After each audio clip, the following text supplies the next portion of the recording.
Hey everyone, and welcome back to another Fallout 76 video on the channel. Today we've got some more information shared with us from the data mining Discord, and this time around we've got a mix of stuff. First of all, we have some information from the MapX and Grogu, and this one's going to be in relation to a new legendary mod that's meant to be on the way. Now of course this has just been data mined, so it could very well not actually happen. It could be something where they're just testing out something and then they decide to go against it because it's not actually viable or really necessary to be added into the game. Now this legendary mod in question is going to be themed around Adrenal. Now Adrenal of course is kind of linked with the Adrenal reaction serum, and it also kind of makes me think of adrenaline, especially when you look at the kind of bonuses that this is meant to be giving out. So the kind of screenshot I've shared with you on screen from MapX is saying that it's currently unobtainable, which of course is what we know, but it's kind of like a rumored one which could be definitely on the way, or it could just be something in testing, like I say, which doesn't get added.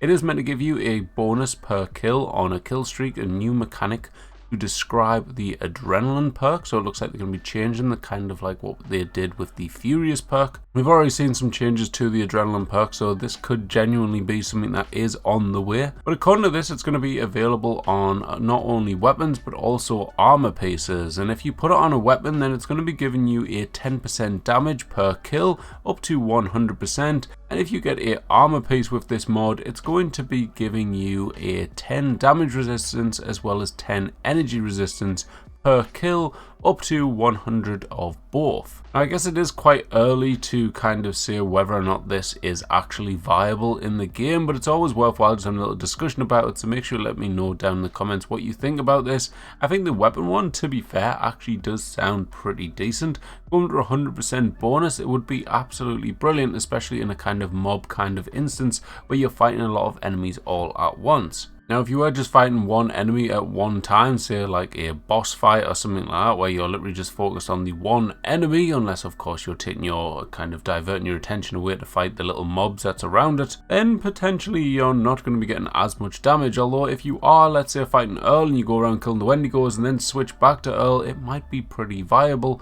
But then how long does it actually last? Now you're going to just constantly have to keep looking away, fighting other enemies, then looking back to do like the maximum amount of damage. And if that is the case, then is it not just worthwhile going for a different legendary rather than this one? Pinpointers is also meant to be getting some changes as well, changing it to a additive damage rather than a multiplier. This is going to be changing it down to a 50% bonus now as well, which is a little bit of a nerf.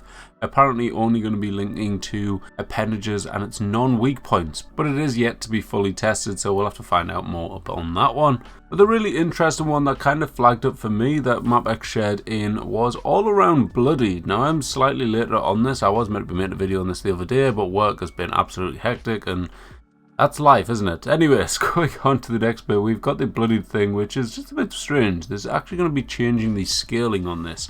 According to the information that MapX has shared, it's kind of a buff in a sense. However, the details that they have shared kind of shows that it's not, which is a little bit confusing in a sense depending on how you look at it. However, the new way of working would mean that without Adrenal reaction and any other bonuses, you can get up to 130% damage depending on your health. So if you're all the way down at 5% health, you should be getting this kind of maximum amount of damage. And the weird thing now in the game as well, there was a mod available on PC, or there is a mod available, that would tell you the percentage of health and the amount of health that you actually have. And this appears to have actually been changed in the game now without having to download the mod. It just tells you. I'm going to guess that there is a setting where you can adjust it and stuff. But yeah, when I was playing on the PTS the other day, it actually just showed it like this, and I kind of liked it. Now if you look at the next bit, you've got 109.5% at the 20% health marker, whereas before with nothing you would have at 80% at the 20% health marker with no bonuses. So there is a big bonus there of 29.5% extra damage that you're going to be doing at the 20% health. Now according to MapX as well, it apparently says that you're going to be getting a less of a damage bonus when you have Nerd Rage on and stuff. Whereas before you were getting 163 and now you're only going to get 129.5% damage, which is a 20.5 reduction in total damage bonus, which is pretty decent nerf when you think of that. In terms of major perk changes, that's the ones that really stood out to me in the recent kind of data mines and patch notes for the PTS, so I just wanted to share them with you in this kind of short video. Let me know what you think about them down in the comments below. For me, it's a kind of mixed set of opinions.